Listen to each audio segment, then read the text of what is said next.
ആമേടിഞ്ചന്തോട്ടിൽ മുങ്ങിമരിച്ച ശുചീകരണ തൊഴിലാളി ജോയിയുടെ അമ്മയ്ക്ക് നൽകുന്ന വീടാണ് എൻ്റെ പിറകിലായി കാണുന്നത്. ഇന്ന് വൈകുന്നേരത്തോടു കൂടി തന്നെ വീടിൻ്റെ താക്കോൽ ജോയിയുടെ അമ്മ വെൽഹിക്ക് കൈമാറും. പഞ്ചായത്ത് കണ്ടെത്തിയ സ്ഥലത്ത് കോർപ്പറേഷനാണ് വീട് നിർമ്മിച്ചിരിക്കുന്നത്. പ്രത്യേക അനുമതി വാങ്ങി ലൈഫ് മിഷനിൽ ഉൾപ്പെടുത്തിയാണ് ഈ വീടിൻ്റെ നിർമ്മാണം പൂർത്തീകരിച്ചിട്ടുള്ളത്. 2 ബെഡ്റൂമുകളും അടുക്കളയും അടങ്ങുന്ന 750 സ്ക്വയർ ഫീറ്റിലെ വീടാണ് ജോയിയുടെ അമ്മയ്ക്ക് വേണ്ടി ഒരുക്കിയിട്ടുള്ളത്.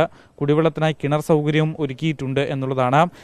ജോയിയുടെ ഏറ്റവും വലിയൊരു ആഗ്രഹമായിരുന്നു അമ്മയ്ക്ക് സ്വന്തമായൊരു വീട് നിർമ്മിച്ചു കൊടുക്കുക എന്നുള്ളത്. എന്തായാലും ഈ അപകടം നടന്ന് ഒരു 1.5 വർഷത്തിനു ശേഷം ജോയിയുടെ സ്വപ്നം പൂവണിഞ്ഞിരിക്കുകയാണ്. അമ്മയ്ക്ക് സ്വന്തമായി ഒരു വീട് ഒരുക്കി നൽകാൻ കഴിഞ്ഞിട്ടുണ്ട് എന്നുള്ളതാണ്. പക്ഷേ ജോയി ഇല്ല എന്നൊരു സങ്കടം മാത്രമാണ് അമ്മയ്ക്കുള്ളത്.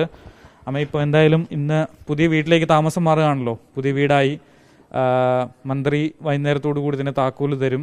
അപ്പോൾ എന്ത് തോന്നുന്നു അമ്മയ്ക്ക്? മുതൽ ഞാൻ ഇവിടെ തന്നെ പാർക്കും. എനിക്ക് വേറെ ഭവനമൊന്നുമില്ല. ഇതുവരേക്കും ഞാൻ വേറൊരു ഭവനത്തിലാണ് പാർത്തുകൊണ്ടിരുന്നത്. ഇന്ന് താക്കോല് കിട്ടിയതിൻ്റെ ശേഷം ഞാൻ ഇവിടെ തന്നെ താമസിക്കും. എവിടെയും പോകുന്നില്ല. ജോയിയുടെ വലിയ ആഗ്രഹമായിരുന്നു സ്വന്തമായിട്ട് റോഡിൻ്റെ കരയിൽ ഒരു വീട് വേണമെന്നുള്ളത്. അതിപ്പോൾ സാധിച്ചു. അവനിൽ കൂടെ തന്നെ ഇത് വന്നു കിട്ടി. വളരെ നിങ്ങൾക്കിപ്പോ വഴി പോലും ഉണ്ടായിരുന്നില്ല. ഒരു വലിയൊരു കുന്നിന്റെ മണ്ടയിലായിരുന്നല്ലോ വീട്.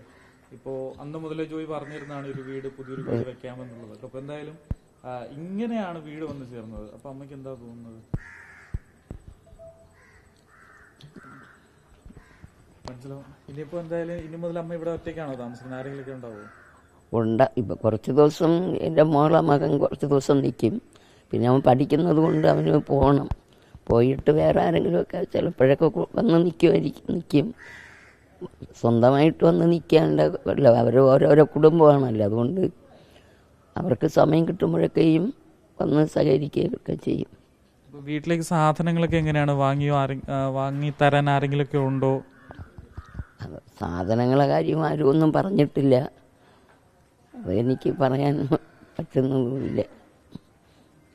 ഇത് കാണുന്ന ആരെങ്കിലും സാധനങ്ങളൊക്കെ വാങ്ങി തരുമെന്ന് നമുക്ക് പ്രതീക്ഷിക്കാം.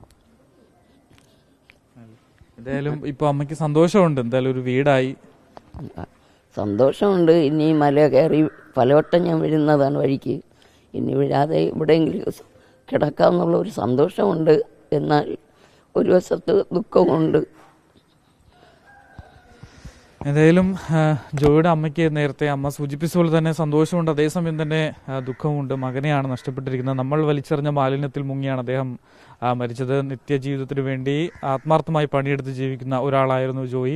എല്ലാ പണിയും ചെയ്തിരുന്ന ഒരാളാണ് ജോയി എന്നുള്ളത് നാട്ടുകാരിന്നും പറയുന്നുണ്ട്. ഈ ഒരു അപകടം അതിദാരുണമായ അപകടം തന്നെയാണ്. പക്ഷെ ഇപ്പോഴും നമ്മൾ ആമേടിഞ്ചാന്തോട്ടിലേക്ക് പോയി കഴിഞ്ഞാൽ, ആ ഭാഗത്തേക്ക് പോയി കഴിഞ്ഞാൽ അവിടെയെല്ലാം നേരത്തെ ഉണ്ടായതിനേക്കാൾ ഇരട്ടി മാലിന്യം ഇപ്പോഴും അവിടെ കിടക്കുന്നുണ്ട് എന്നുള്ളതാണ് ഏറ്റവും പ്രധാനപ്പെട്ട കാര്യം.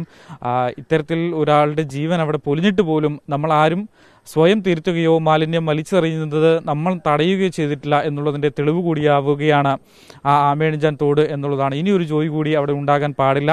ഭരണ സംവിധാനങ്ങൾ ഉണർന്ന് പ്രവർത്തിക്കേണ്ട സമയം കൂടിയാണ്. വാക്കുകളിൽ ഒതുങ്ങാതെ ഇത്തരത്തിൽ മാലിന്യങ്ങൾ കൃത്യമായി നീക്കാനുള്ള നടപടികൾ സ്വീകരിക്കണം. അതുപോലെ തന്നെ മാലിന്യങ്ങൾ നമ്മൾ ആമേടിഞ്ചാൻ തോട്ടിലോ അല്ലെങ്കിൽ മറ്റ് ജലാശയങ്ങളിലോ എറിയില്ല എന്നൊരു തീരുമാനം ഓരോരുത്തർ സ്വയം എടുക്കേണ്ടത് കൂടിയാണ് എന്നുള്ളതാണ്. വീഡിയോ ജേർണലിസ്റ്റ് റീജു നാഗപ്പുരപ്പം, റിപ്പോർട്ടർ ആഷൻ ഡിയേഗോ, ഇൻ റിപ്പോർട്ടർ, തിരുവനന്തപുരം.